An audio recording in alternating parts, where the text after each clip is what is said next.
home Saturday night. He had been savagely beaten by bandits who broke into his home. Martelli was battered, bruised, and bathed in blood with gaping gashes to the head. The deep lashes and wounds bore testament to the relatively violent assault within the confines of the walls of the residence.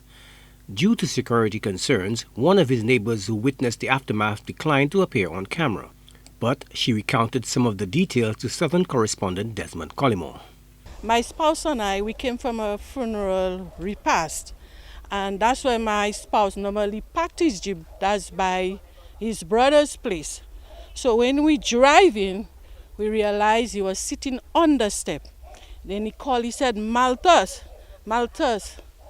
And then we continue going. But I said, you mean to tell me Benjamin drink?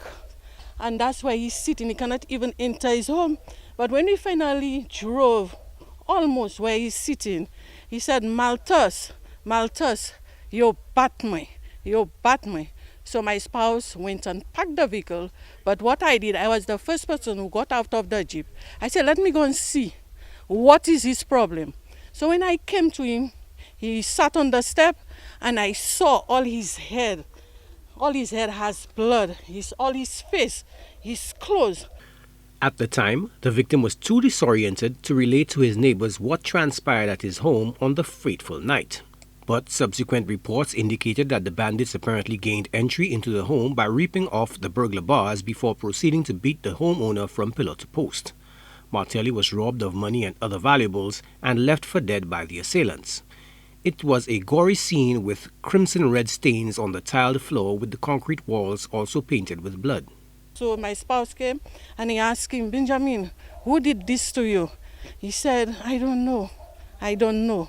So my spouse went in to check and before that he told my spouse, if you see the state of my room, so my spouse went in to check in the room and he told me if I see the state of the room.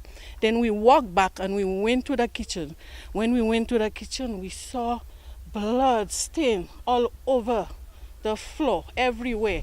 His phone was underneath a chair. In the grips of anguish, Martelli appealed to his neighbors to summon first responders. He told me to call the ambulance. I told him, well, I don't know the number for Mikud, but I will call 999, which I did. And then they transferred the call to Mikud. I spoke with them and the ambulance came to pick him up, and then we called police and they came to the scene. The police were called to the scene at around 10:20 p.m.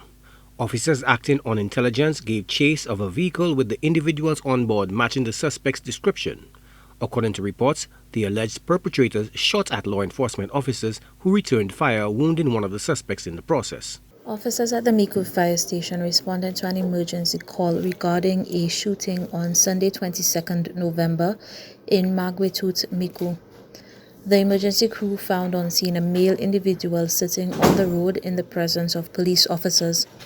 He was carried to the ambulance where an assessment was done. The patient sustained one penetrating wound on his back.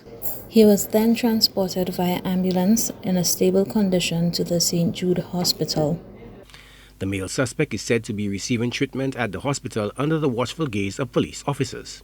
3 other persons, including a female, have been detained by authorities in connection with the violent robbery at the Mon Repos residence. Joachim Duplessis, HTS News Force.